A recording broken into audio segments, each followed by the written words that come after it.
একটি নতুন জীবন, একটি নতুন স্বপ্ন নিয়ে এক নববধূ শ্বশুরবাড়িতে পা রাখে। কিন্তু তার আসার পর থেকেই যেন চারপাশে শুরু হয় অদ্ভুত অজানা কিছু ঘটনা। এই ঘরের দেয়াল, করিডোর আর ফিসফিস শব্দে ভরা নিশীথ রাত যেন সবাই কিছু একটা লুকাচ্ছে। মেয়েটি আস্তে আস্তে জানতে পারে তার আগেও 3টি মেয়ে এই বাড়ির বউ হয়ে এসেছিল। তাদের সবারই রহস্যজনকভাবে মৃত্যু হয়েছে। তাদের ছায়া যেন আজও ঘুরে বেড়াচ্ছে এই দেয়ালের ফাঁকে ফাঁকে। এসব কি ভয়, নাকি কারোর পরিকল্পিত ফাঁদ? অভিশাপ, নাকি ঠান্ডা মাথার পরিকল্পিত খুন? প্রতিটি পদক্ষেপ বাড়ছে শ্বাসরোধ করা এক ভয় আর সন্দেহে। আর সেই নববধূ ধীরে ধীরে এগিয়ে যাচ্ছে এক অজানা অন্ধকার রহস্যের দিকে। সে কি পারবে সত্যিটা উন্মোচন করতে, নাকি তার ভাগ্যেও তাই ঘটবে যা ওই 3 জনের সাথে ঘটেছিল? সত্যি বলছি, এই এমন এক রহস্য আপনি কল্পনা করতে পারবেন না। আর এই গল্পের প্রতিটি চরিত্রের নিষ্পাপ চেহারার পিছনে রয়েছে এক অন্ধকার অতীত। হ্যালো ফ্রেন্ডস, দিস ইজ প্লাবন অ্যান্ড ওয়েলকাম টু প্লাবন ওয়ার্ল্ড। বলছি 2025 সালে কন্নড় ভাষায় মুক্তি পাওয়া মিস্ট্রি, সাসপেন্স আর টুইস্টে ভরা অসাধারণ একটি ওয়েব সিরিজ আয়ানা মানের কথা। সিরিজের শুরুটা হয় একটি বিয়ে বাড়িতে। জাজি নামে এই মেয়েটির দুঃশান্ত নামে এই ছেলের সাথে বিয়ে হয়েছে। আজ তারা বাড়ি ফিরে যাচ্ছে। দুঃশান্তের সাথে তার 2 ভাই শিবা, মহেশ, ছোট বোন পূর্ণি আর তাদের ড্রাইভার জোহরাই এসেছিল। এখন তারা বিদায় নিচ্ছে। তবে বিদায় বেলায় দুঃশান্ত জাজির বাবা মাকে বলছিল যে সব কিছু জানার পরও আপনার বিয়েতে রাজি হয় আমি খুবই খুশি হয়েছি। কিন্তু কিসের কথা বলছে জাজি তা জানে না। এজন্য জাজির মা জাজিকে সামনে যেতে বলে দুঃশান্তকে অনুরোধ করে যে যতদিন ও নিজে থেকে জানতে না পারে ততদিন কিছু বলার প্রয়োজন নেই। তার মানে তারা জাজির থেকে কোনো একটা কিছু লুকাচ্ছে। এরপর তারা বিদায় নেয়। দুঃশান্তের বাড়ি এখান থেকে 130 কিলোমিটার দূরে। যেতে 2.5 ঘন্টা সময় লাগবে। এর মধ্যে 1.5 ঘন্টা কেটেও গেছে, কিন্তু দুঃশান্ত কোনো কথাই বলছে না। এজন্য জাজি জানতে চাচ্ছিল, আমাদের বিয়ে হয়েছে 2 দিন যাবৎ, তখন থেকে এ পর্যন্ত আপনি কোনো কথাই বলছেন না। আপনি কি আমার সাথে কথা বলতে পছন্দ করেন না? তখনই জোহরাইয়া বলে ওঠে, এমন কিছু না, ছোট সাহেব এমনিতেই কম কথা বলে। জোহরাইয়া এই বাড়িতে 15 বছর কাজ করে। জাজি জানতে চায় সবাই ওই বাড়িকে আয়ানের বাড়ি কেন বলে। জোহরাইয়া জানায় দুঃশান্তের যে বাড়িটি, আগে এটি একটি ফসলি জমি ছিল। সেখানে চাষাবাদ করতে গিয়ে একদিন কোন্ডাইয়ের মূর্তি পাওয়া যায়। আর এরপর থেকেই তাদের ভাগ্য বদলে যায়।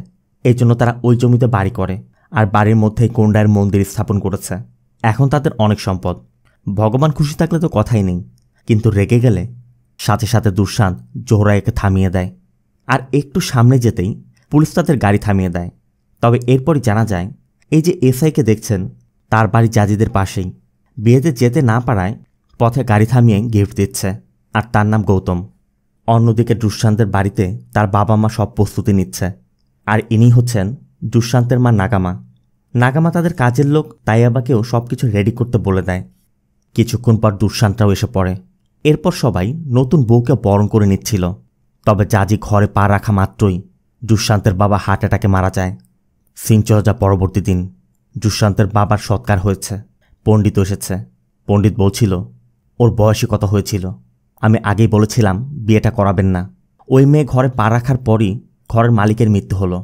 অবশ্য দুঃশান্তের কথা, আমার বাবা হার্ট অ্যাটাকে মারা গেছে, এখানে জাজির কোনো ভুল নেই, শুধু শুধু ওকে দোষ দিবেন না। জাজিও তখন দরজার বাইরে দাঁড়িয়ে সবই শুনছিল। তবে দুঃশান্ত তাকে প্রোটেক্ট করায় জাজির কান্নার মাঝেও হাসছে। সিন চলে যায় রাতে। জাজি ফোনে তার মাকেও বলছে যে সব আচমকাই ঘটে গেছে।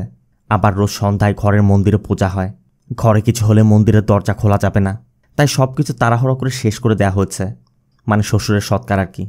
জাজি আরও বলছিল, এখানে তো কেউ কোনো কথাই বলে না। তবে এর মধ্যে নাগামা এসে পড়ায়। নাগামা বলে, মাকে কি বলছিলে, এখানে কেউ কথা বলে না? আসলে যেখানে আনন্দ করার কথা সেখানে এখন শোক পালন করতে হচ্ছে। জাজি বলছিল, আমার আশাতেই হয়তো বা নাগামার কথা, মৃত্যুর সময় হয়েছিল, মারা গেছে, এখানে তোমার কোনো দোষ নেই। এমন প্রোটেক্টিভ স্বামী আর শাশুড়ি পেলে আর কি লাগে। এরপর সবাই বাড়ির উঠানে বসে খাবার খাচ্ছিল। তখনই মহেশের হাত থেকে খাবার পড়ে যায়। মহেশ কেমন যেন উদ্ভট আচরণ করতে শুরু করে। মহেশ কার সাথে যেন কথাও বলছে। মনে হচ্ছে অদৃশ্য কোনো শক্তি মহেশের সাথে ফাইট করছে। দুঃশান্ত তাড়াতাড়ি জাজিকে এখান থেকে চলে যেতে বলছিল। তবে এসব দেখে জাজি খুবই ভয় পাচ্ছে। আবার মহেশের এমন কর্মকাণ্ড দেখে পূর্ণিও হেসে ওঠায়। মহেশ আর পূর্ণির মধ্যেও বেঁধে যায়। আর এটা দেখে জাজি দ্রুত রান্নাঘরে চলে যায়। তবে দুঃশান্ত ঘরের মন্দির থেকে একটি মশাল এনে মহেশের সামনে ধরা মাত্রই মহেশ আবার স্বাভাবিক অবস্থায় ফিরে আসে। আর এসব দেখে জাজি ভয় পেয়ে তার মাকে কল করে বলে যে এখানে ভাই বোন লড়াই করছে, কেমন সব ঘটনা ঘটছে, আমার খুব ভয় লাগছে মা, আমি এখানে থাকতে পারবো না, আমি এখানে থাকলে মারা যাব, তোমরা আমাকে এখান থেকে নিয়ে যাও। তখনই নাগামা এসে জাজির মাকে বলে, চিন্তা করবেন না, আপনার মেয়ের সাথে আমি আছি।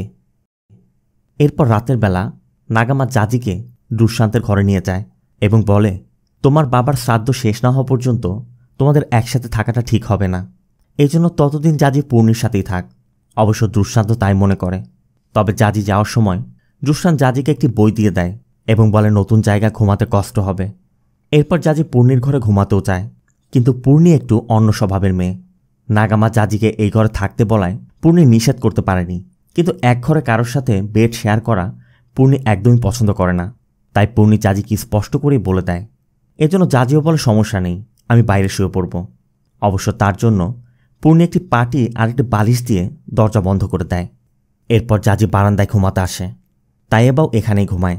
তবে তাইয়েবাকে দেখে জাজি তাইয়েবার কাছে জানতে চাচ্ছিল যে ঘরের প্রধানের মৃত্যু হয়েছে, অথচ বাইরে থেকে কেউ এলো না। তাইয়েবা বলে, সবাই তো এখানে ছিল, আর আগে থেকেই এই ঘর এমনই, সুখে বা দুঃখে এরাই থাকে, বাইরে থেকে কেউ আসে না। জাজির কথা তা না হয় বুঝলাম, কিন্তু মহেশ ভাইয়ের বউ তো এলো না, তাই এবার কথা বেঁচে থাকলে তো আসবে।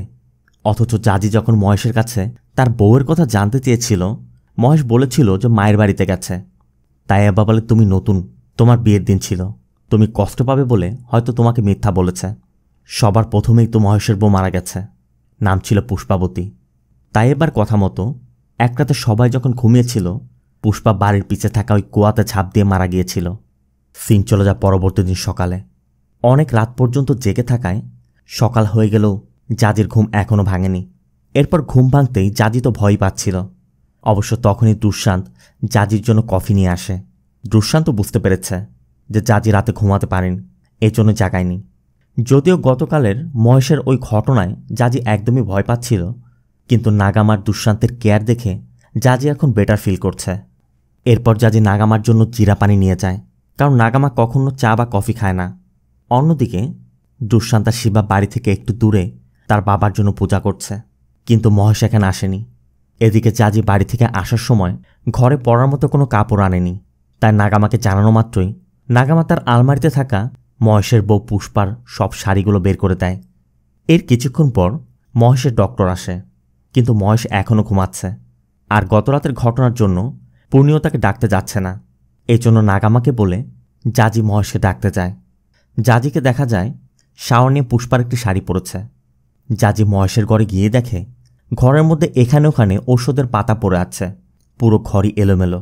ঠিক তখনই মহেশ জাজিকে পুষ্পার শাড়িতে দেখে জাজিকেই পুষ্পা ভেবে নেয়।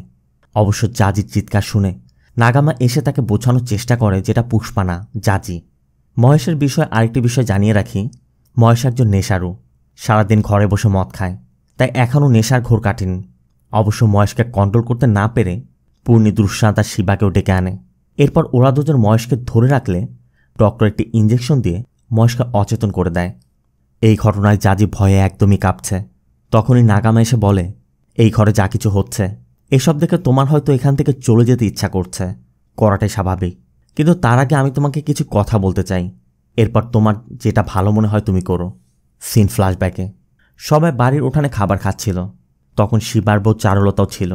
তখনই মহেশ একটি মডার্ন মেয়েকে নিয়ে আসে এবং বলে, ওর নাম পুষ্পাবতী, আমরা একে অন্যকে ভালোবেসে কোর্ট ম্যারেজ করেছি। এই কথা শুনে আর পুষ্পার বেশভূষা দেখে তো সবার চোখ কপালে। তারপর মহেশের মতো পুষ্পারও মদ খাওয়ার অভ্যাস আছে। এরপর পুষ্পা একদিন ঘরে বসে মদ খাচ্ছিল।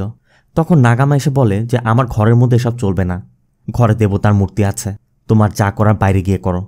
অবশ্য মহেশ এসে বলে, তাহলে আমার ভাগ আমাকে বুঝিয়ে দাও, আমরা চলে যাচ্ছি। নাগামার কথা, তোর বউয়ের এসব কাজের জন্যই ঘরে অমঙ্গল হচ্ছে। নাগামা চারুলতাকে দেখিয়ে বলে, ও বারবার চেষ্টা করেও মা হতে পারছে না। মহেশের কথা, এতে আমার বউয়ের কী দোষ? তোমার ছেলেকে ভালো একটা ডক্টরের কাছে নিয়ে যাও। এটা শুনে শিবাও রেগে যাচ্ছিল। নাগামা বোঝায়, ঘরে ভগবান আছে, আমাদের নিয়ম অনুযায়ী চলতে হবে। শিব তখন পুষ্পাকে বলে, তোমার এসব বাজে কাজের জন্যই তোমার ঘুমের মধ্যে চলার সমস্যা হচ্ছে। আর এটা শুনে পুষ্পা পুরো আগুন।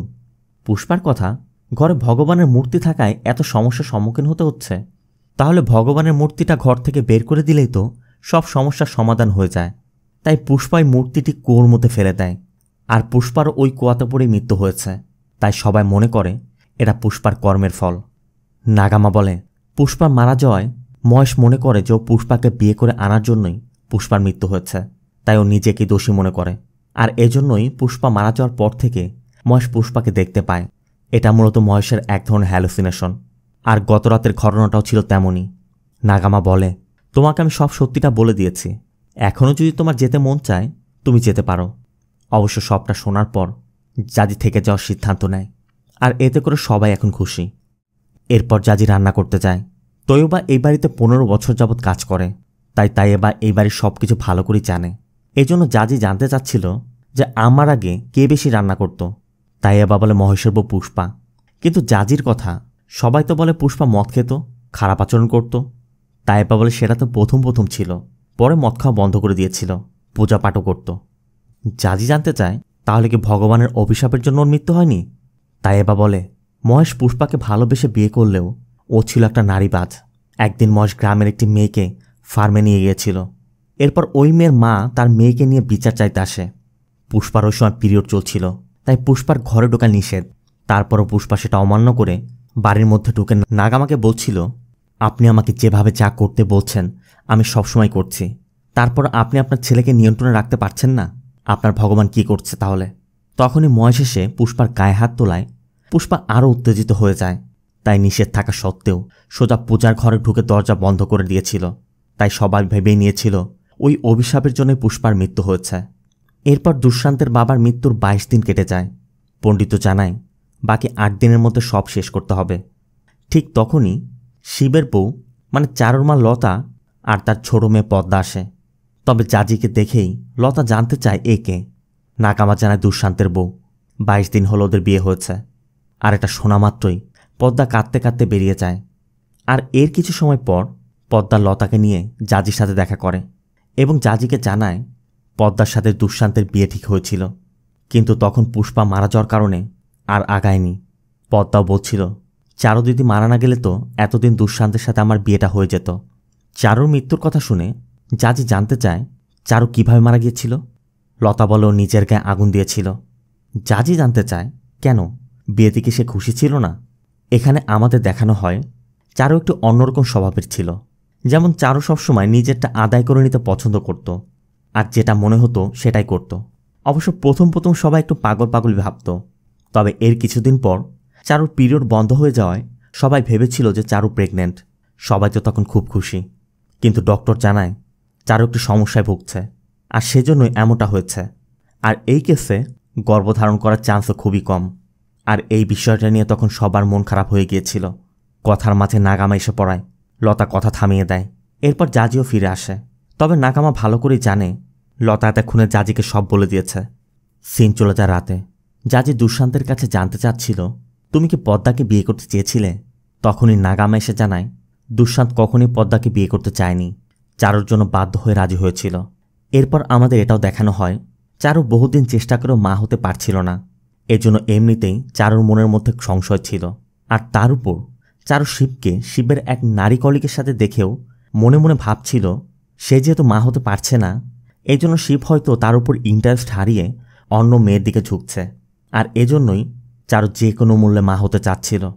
এরপর একদিন অনেক রাতে নাগামা দেখছিল যে চারু গভীর রাতে পুরো শরীর ভিজিয়ে তাদের পূজার ঘরে গিয়ে মানত করছে। চারু ভাবছিল এবার তার মনের আশাটা পূরণ হবে, সে মা হতে পারবে। কিন্তু এরও কয়েকদিন পর ডক্টর জানায় কোনো ট্রিটমেন্টই কাজ করছে না, চারু কখনোই মা হতে পারবে না।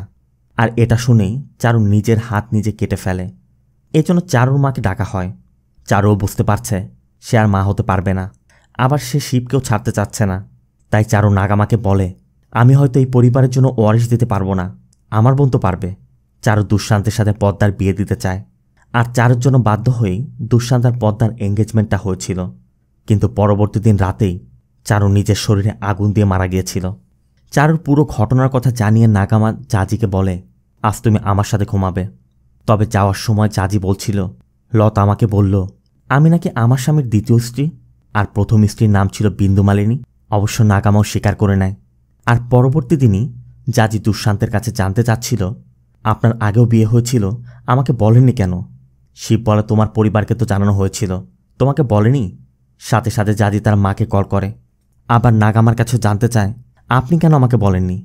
তখন মহেশ বলে ওঠে, মা তোমার বাবা মাকে 5 একর জমি দিয়েছে, তারা বলেছিল তারা তোমাকে জানিয়ে দিবে। অবশ্য জাজিও এখন বুঝতে পারে তার বাবা মা ওই জমির লোভেই তার থেকে সবকিছু গোপন করে তাকে বিয়ে দিয়েছে। অবশ্য জাজির মাও জানায় জাজির বাবা অ্যাক্সিডেন্টের পর পঙ্গু হয়ে গেছে, তাদেরও বাঁচতে হলে একটা অবলম্বন দরকার, সেজন্যই তারা এটি করেছে। জাজি এখন বিষয়টি বুঝতে পারছে, কিন্তু মানতে পারছে না। জাজি রাগ করে চলে যাচ্ছিল, দুঃশান্ত পিছু করছে। তাই জাজি বলছিল, ভাববেন না, আমি মরতে যাচ্ছি না, আমার মধ্যে এত সাহস নেই। তবে এরপর জাজি বিন্দুর বিষয়ে জানতে চায়, আর সিন চলে যায় ফ্ল্যাশব্যাকে। দুঃশান্তের বাড়িতে তখন 3 দিনব্যাপী পুজোর উৎসব, এই জন্য পূজাতে নাচতে দুঃশান্ত বিন্দুকে নিয়ে এসেছিল। এমনকি বিন্দুকে তার নিজের ঘরেই থাকতে দিয়েছিল। 2 দিন ভালোভাবে কেটে যায়। তবে 3 দিনের দিন দুঃশান্তকে কেউ কল করে জানায় যে বিন্দু তার পরিচয় গোপন করে এখানে এসেছে, সে অন্য নাম ব্যবহার করছে। তাই জানার পর দুঃশান্ত বিন্দুকে তার নিজের নামে মানে বিন্দু নামে ডাকে। বিন্দুও তখন বুঝতে পারে সে ধরা পড়ে গেছে। তাই রাতে সবাই যখন ঘুমিয়ে পড়েছিল, বিন্দু পালানোর চেষ্টা করে, কিন্তু দুঃশান্তের কাছে ধরা পড়ে যায়। এরপর বিন্দু জানায় আসলে বিন্দুর বাবা একজন বড় ব্যবসায়ী ছিল, কিন্তু ব্যবসায় লস খেয়ে এখন অনেক ঋণগ্রস্ত। হারিশ ত্রিবেদী নামে একজন বিন্দুর বাবা সব ঋণ শোধ করে দিতেও চেয়েছে, তবে শর্ত হচ্ছে বিন্দুকে তার সাথে বিয়ে দিতে হবে। কিন্তু হারিশের বয়স 52 বছর, তাই বিন্দু বাড়ি থেকে পালিয়ে এসেছে। সবকিছু শোনার পর দুঃশান্ত বলে, আজ রাতটা থেকে যাও, কাল সকালে চলে যেও। তবে পরদিন সকাল হতেই বিন্দুর বাবা বিন্দুকে নিতে আসে, কিন্তু বিন্দু জানে তার বাবা তাকে জোরপূর্বক ওই বুড়োটার সাথে বিয়ে দিয়ে দিবে, তাই বিন্দু কিছুতেই যাবে না। আবার দুঃশান্তটা বাধা দিলে বিন্দুর বাবা থানায় কমপ্লেন করতে চাইছিল। এই জন্য দুঃশান্ত বলে বসে, আমরা একে অন্যকে ভালোবাসি, আমার কথাতেও এখানে এসেছে, আর সামনে আমরা বিয়ে করব। তবে দুঃশান্ত বিন্দুকে বাঁচানোর জন্য এটা বলেছিল, কিন্তু বিন্দু রাজি থাকায় তাদের বিয়েটাও হয়ে যায়। তবে বিন্দু চাচ্ছিল তার কিছু স্বপ্ন আছে, আগে সে স্বপ্ন পূরণ করবে। তাই বিয়ে হলেও তাদের মধ্যে কোনো শারীরিক সম্পর্ক হয়নি, এমনকি দুজনই 2 জায়গায় ঘুমাতো। আর দুঃশান্তের মুখে সবকিছু শোনার পর জাজি এখন ভাবছে তার মা তাকে ভুল জায়গায় বিয়ে দেয়নি, সে একজন ভালো স্বামী পেয়েছে। এরপর জাজি তৈবার সাথে রান্না করতে যায়, আর কথায় কথায় তাইবা জানায় যে বিন্দুর শ্বাসকষ্ট ছিল। একদিন ঘুমের মধ্যে শ্বাসকষ্ট শুরু হয়, কিন্তু আশেপাশে কোথাও বিন্দুর ইনহেলার পাওয়া যাচ্ছিল না। অবশ্য ঘরে না পেলেও গাড়ির মধ্যে একটি ইনহেলার পাওয়া যায়, কিন্তু ততক্ষণে বিন্দু মারা গিয়েছিল। তাই এবার কথা নিশ্চয় কারোর অভিশাপ লেগেছে, এই জন্য এই বাড়ির সব বউরাই মারা যায়। এসব শুনে জাজিও এখন ভয় পাচ্ছে। তাই জাজি দুঃশান্তকে বলে, এই ঘরে সব বউ মারা যায়, মনে হচ্ছে আমিও মারা যাব। কিন্তু দুঃশান্তের কথা, ওদের তো কোনো না কোনো ভুল ছিল, জাজির কথা বিন্দুর তো কোনো দোষ ছিল না। দুঃশান্ত বল, ঠিক আছে, আমি কালই কিছু একটা করছি। এরপর পরদিন সকালেই দুঃশান্ত পণ্ডিতকে ডাকে এবং জানায় যে জাজি ভয় পাচ্ছে ও হয়তো বা মারা যাবে। এরপর পণ্ডিত পূজার ঘরে গিয়ে জানায় এই বাড়িতে আরও মৃত্যু হবে, তার মানে জাজিও মারা যাবে। এজন্য পণ্ডিত দুঃশান্তকে জাজিকে নিয়ে কাশি যেতে বলে। তবে পণ্ডিত যখন চলে যাচ্ছিল, জাজি পণ্ডিতের কাছে জানতে চায়, আমি তো কিছু করিনি, ভগবান আমাকে কেন মারবে? পণ্ডিত বলে, এসব তো ভূতের কাজ, তোমাদের ওই বাড়িটার পাশে একটি কুয়া আছে, আর তার 200 মিটার দূরে আগে একটি বাড়ি ছিল, সেই বাড়ির 6 জন লোক একসাথে আত্মহনন করেছিল। তোমার শ্বশুর যখন প্রথম বাড়ি বানায় আমি তাকে নিষেধ করেছিলাম, কিন্তু আমার কথা না শুনে তারা ওই 6 জনের সমাধি সরিয়ে সেখানে বাড়ি বানিয়েছিল। ওই 6 আত্মাই এসব করছে। ওই ঘরে মোট 6 জনের মৃত্যু হবে, ইতিমধ্যে 4 জনের হয়েছে, তার মানে আরও 2 জনের এখনও বাকি। এরপর পণ্ডিতের কথা মতো কাশি যেতে দুঃশান্ত জাজিকে নিয়ে একটু ব্যাংকে যায়, আর ব্যাংকের সামনে গিয়ে জানতে পারে ম্যানেজার তাকেই খুঁজছে। তবে দুঃশান্ত ভিতরে গেলে ওই ব্যক্তি জাজির কাছে জানতে চাচ্ছিল, কোথাও যাবেন আপনারা? জাজি জানায়, কাশি যাব। সে বলে, কাশি কেন? সুইজারল্যান্ড যান, আপনার স্বামীর প্রথম স্ত্রী মারা যাওয়ায় তার নামের ইন্স্যুরেন্স থেকে 55 লাখ টাকা পেয়েছে। পাশে থেকে একজন বলে ওঠে, মারা গেছে না মেরেছে তাই বলো। আর এসব শুনে জাজির মনেও এখন সন্দেহ হচ্ছে যে বিন্দুর নামের ওই ইন্স্যুরেন্সের টাকা পেতে দুঃশান্তি হয়তোবা বিন্দুর সকল ইনহেলারগুলো ফেলে দিয়েছিল, যে জন্য বিন্দু শ্বাসকষ্টে মারা গিয়েছে। এরপর বাড়ি ফেরার সময়ও দুঃশান্ত বলছিল, আমার অ্যাকাউন্টে কিছু টাকা এসেছে, ভাবছি তোমার নামে একটি ইন্স্যুরেন্স পলিসি নিব। এরপর জাজিরা বাড়ি ফিরতেই দেখে জাজির মা এসেছে। দুঃশান্ত জাজির মায়ের সামনেই ওই ইন্স্যুরেন্সের ফর্ম দিয়ে জাজিকে সাইন করতে বলছিল, কিন্তু 60 লাখ টাকার ইন্স্যুরেন্স। জাজি একটু ভয় পাচ্ছে। জাজির মা বলছিল, তোর তো সৌভাগ্য, জামাই তোকে এত বড় কিছু দিচ্ছে। কিন্তু জাজি তার মাকে বলে, যত দ্রুত সম্ভব কিছু একটা বলে আমাকে এখান থেকে নিয়ে যাও, কারণ আমার মনে হচ্ছে ইন্স্যুরেন্সের টাকার জন্যই দুঃশান্ত তার প্রথম স্ত্রীকে খুন করেছে। আর জাজির এই সব কথা পূর্ণি শুনে ফেলে। এই জন্য নাগামা জাজিকে ডেকে বোঝায় যে আমাদের পরিবার নিয়ে একজন এক একটা বলে, এসব তো মানুষের কথা মাত্র। আর এই ঘরে কোনো আত্মা নেই। দুঃশান্ত বিয়ে করতেই চাচ্ছিল না, ওর 2 ভাই বিয়ে করবে না, আর আমি একা থাকবো, এজন্যই ও আমার কথা ভেবে বিয়েটা করেছে। নাগামার কথায় জাজি বিশ্বাস করে নেয়। আর এর পরদিনই বাড়িতে পূজা করা হয়। তবে ওই পূজার প্রসাদ দিতে মহেশের ঘরে গিয়েই মহেশের বিছানায় মহেশের মরদেহটি পাওয়া যায়। এরপর বাড়ির পাশেই মহেশকে সমাহিত করা হয়। রাতে শিব বলছিল, এখন পর্যন্ত 5 জনের মৃত্যু হয়ে গেছে। পণ্ডিতের কথা যদি সত্যি হয়, এরপর কেউ একজন মরবে। কে জানে কে মরতে যাচ্ছে। এখন আমাদের সবাইকে এই বাড়ি ছেড়ে চলে যেতে হবে। কিন্তু নাগামা সোজা বলে দেয়, তোরা যেখানে যাবি যা, আমি এই ঘর ছেড়ে কোথাও যাচ্ছি না। সিন চলে যায় অনেক রাতে। নাগামা জানালা দিয়ে দেখে কেউ মহেশের সমাধি খুঁড়ছে। এজন্য সবাই সেখানে গিয়ে দেখে পুলিশে মহেশের লাশ বের করছে, কারণ পুলিশের সন্দেহ মহেশকে খুন করা হয়েছে। আর জাজির কথা মতো গৌতম এসব করাচ্ছে। এরপর গৌতম মহেশের বডি তুলে পোস্টমর্টমের জন্য নিয়ে যায়। আর সবাই এখন জাজিকে দুষছে। জাজির কথা এই ঘরে যে কেউ যে কোনো সময় মরতে পারে। এসব ভগবানের রাগ বা ভূতের ছায়ার জন্য না, মানুষের কাজ। শিব বলে, তার মানে কি মহেশের খুন হয়েছে? ও ঔষধের ওভারডোজের জন্য মারা গেছে। জাজি বলে, ওই ঔষধ মহেশ খায়নি, আপনি খাইয়েছিলেন, আমি সব দেখেছি। সিন চলে যায় গত রাতে। পূর্ণির রুমের সামনে শব্দ পেয়ে জাজি এগিয়ে যাচ্ছিল। তখনই মহেশ এসে এত রাতে পূর্ণির রুমের সামনে জোহরাইকে দেখে মহেশ সন্দেহ করছে যে ওদের মধ্যে কিছু একটা চলছে। তাই মহেশ পূর্ণিকে মারতে যাচ্ছিল। তবে ঠিক সেই সময় শিব এসে মহেশকে বুঝিয়ে সুঝিয়ে মহেশের ঘরে নিয়ে যায়। জাজিও পিছে পিছে সব দেখছিল। শিব মহেশকে জানায়, আমাদের গ্রামের ভাস্কর নামে এক ছেলের সাথে পূর্ণির সম্পর্ক রয়েছে। পূর্ণি ভাবছিল ও হয়তোবা প্রেগনেন্ট হয়ে যেতে পারে, তাই ওর পিল দরকার ছিল। কিন্তু নিজে কিনতে না পারায় ও জোহরাইকে দিয়ে কিনিয়েছে। সেটা দিতেই জোহরাই এসেছিল। তবে এসব শোনার পর মহেশ বলছিল, আমি পুষ্পার পুরনো একটি চিঠি পেয়েছি। আর পুষ্পার কথা শুনেই শিব বলে, তোর পায়ে ধরি ভাই, পুষ্পার কথা বলিস না। এই বলে শিব মহেশকে একসাথে 3টি ঔষধ খাইয়ে দেয়। জাজির মুখে রাতের বর্ণনা শুনে সবাই তো একদমই অবাক, কারণ পূর্ণির বিষয় শিব ছাড়া কেউই জানত না। শিব বলছিল, তোমার কি মনে হয় পূর্ণির বিষয়টা লুকানোর জন্য আমি ওভারডোজ দিয়ে মহেশকে খুন করেছি? এই না ওর প্রেসক্রিপশন, দেখো এখানে কি লেখা। এখানে স্পষ্ট লেখা আছে, ওর অবস্থার অবনতি হলে দিনে ওকে 4টা ট্যাবলেট দিতে হবে। ও সকালে 1টা খেয়েছিল, আর আমি রাতে 3টা দিয়েছি। ও মেডিসিনের ওভারডোজে মরেনি। শিব এটা বলে দেয়, তোমার বন্ধুকে বলো মহেশের বডি যেন না কাটে। এজন্য জাজির কথা মতো মহেশের বডিটিকে ফিরিয়ে এনে আবার সমাহিত করা হয়। গৌতমও গত রাতের জন্য সবার কাছেই ক্ষমা চায়। তবে যাওয়ার সময় গৌতম জাজিকে বলছিল, আমরা জানানোর আগেই পোস্টমর্টম হয়ে গিয়েছে, কিন্তু তোমার শ্বশুরবাড়ির কেউই বিষয়টি জানে না। ডক্টরের ধারণা এটা স্বাভাবিক মৃত্যু নয়, তবে সন্ধ্যার মধ্যে পোস্টমর্টমের রিপোর্ট এসে পড়বে। গৌতম যাওয়ার সময় জাজির থেকে দুঃশান্তের বাবার মেডিকেল রিপোর্টটাও নিয়ে যায়। আর এরপরে আমরা দেখতে পাই তায়েবা তাদের সব কিছু শুনে ফেলেছে। এর মধ্যে জাজির মনে পড়ে মহেশ ওই রাতে পুষ্পার পুরনো একটি চিঠির বিষয়ে বলছিল। তাই জাজি দ্রুত মহেশের ঘরে যায়, কিন্তু গিয়েই দেখে মহেশের ঘরের সব কিছু বের করে ফেলা হচ্ছে। আর বাইরে এসেই দেখে বাড়ির বাইরে মহেশের ব্যবহৃত সব কিছু আগুনে জ্বালিয়ে দেওয়া হয়েছে। এরপর জাজি আর তায়েবা রান্নাঘরে কাজ করছিল।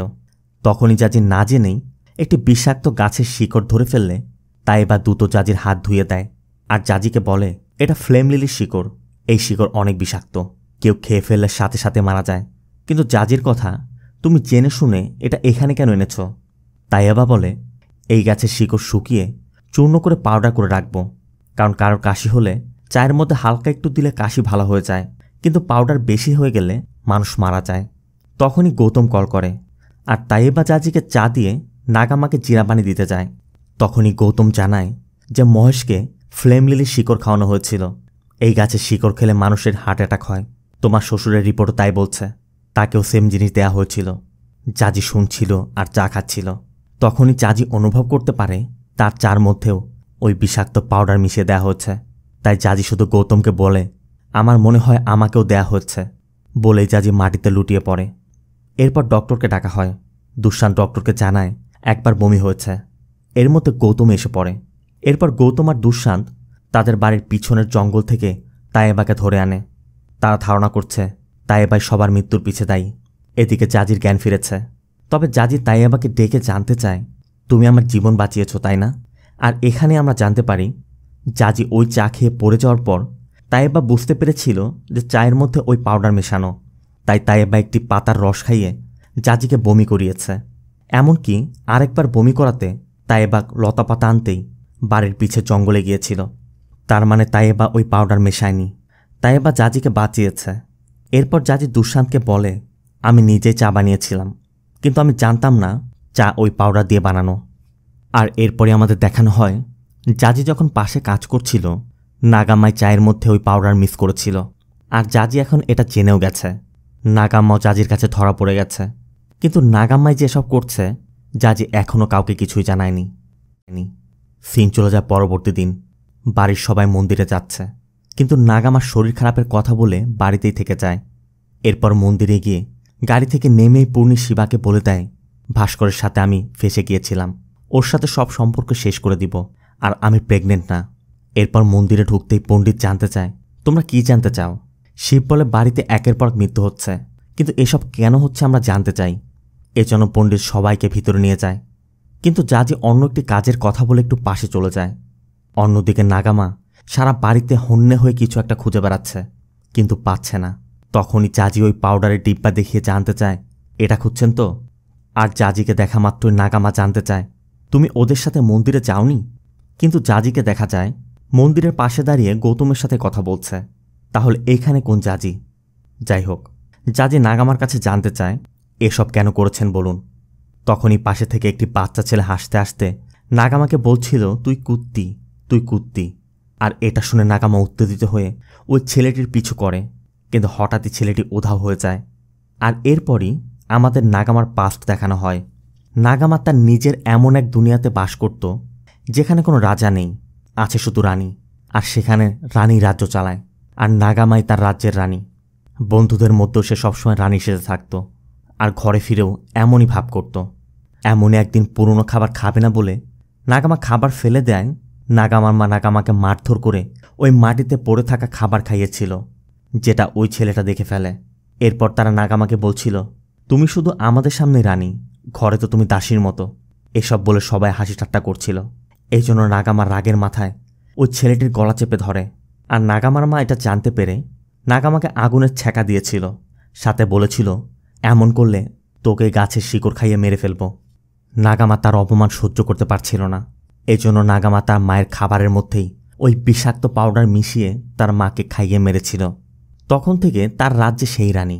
এমনকি নাগামার স্বামীও নাগামার কথা মতোই চলত। এখানে সবাই নাগামার কথায় চলত। কিন্তু এর মধ্যে একদিন মহেশ পুষ্পাকে নিয়ে আসে।